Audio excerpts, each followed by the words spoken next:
Hey everybody, it's Randy with Carchaeology, and well, I've not done any videos in a while, so I thought I would do one to catch you up with everything that's going on. So obviously, if you've watched any of my most recent videos, you can tell that I was trying to make it up to Monterey Car Week, but unfortunately came down with COVID and was stuck at home. So that said about, well, I don't know, just a little bit of creativity. I did a couple of fun videos just to entertain myself, pretending like I was showing my car out in my own damn street and so on and so forth. But anyway, I kind of gave that up at some point, and I just kind of continued watching the action online at Monterey. And it was a fantastic event all the way around. I really wish I would have been there. There were some world record sales at auctions. There was an amazing display of the Myers-Manx cars out at the Quail and at all the other events and stuff as well. And it looks like everybody had a great time. But during that period, I was spending a little time searching around for new projects. Now I know I've got plenty of projects here to work on, but that's never stopped me before. And there's nothing like a little bit of retail therapy when you're feeling down to make you feel a little bit better. So I did find one particular car that's on its way here to the lab this week that, quite honestly, I think is one of the most spectacular automobiles that I've ever come across. And I'm not going to give it away, but I'm definitely looking forward to sharing it all with you and researching the history on this really amazing machine. But let's take a quick walk around the lab. I'll show you what's going on, and then I'll leave you to it to keep on digging them up and driving them. So Pearl the Cadillac is sitting here looking pretty. I did dust Pearl off recently, and I definitely plan on doing some work to that fairly soon. I'm going to try to get Garrett back out here if he is so inclined to help me get that car up and running.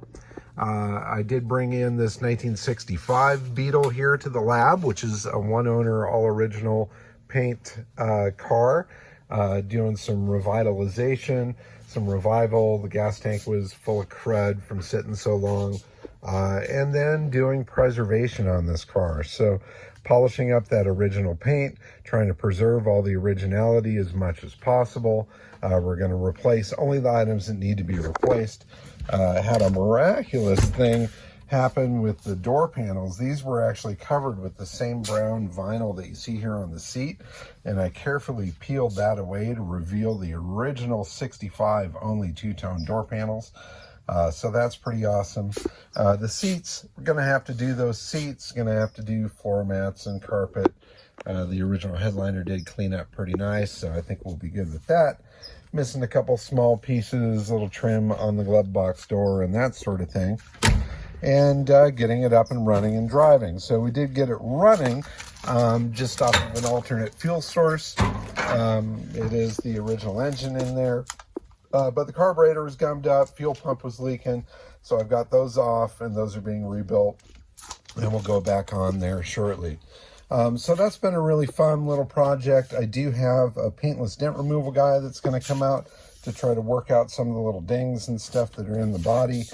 He's going to be here next week, and it'll be fun to see what he is able to do. So out here in the driveway, I do have Rose pointed towards the road and ready to go. Rose has been sold and is actually on its way to Sweden. A collector over there fell in love with it, made an offer that I couldn't refuse, and so Rose is now out of the garage as of yesterday and is pointing out towards the road so the truck driver can come get it. And that has made room in the garage for the new arrival when that comes here shortly. And I've laid out the Oriana rug for this car. It's going to fit right in there and be a really cool thing.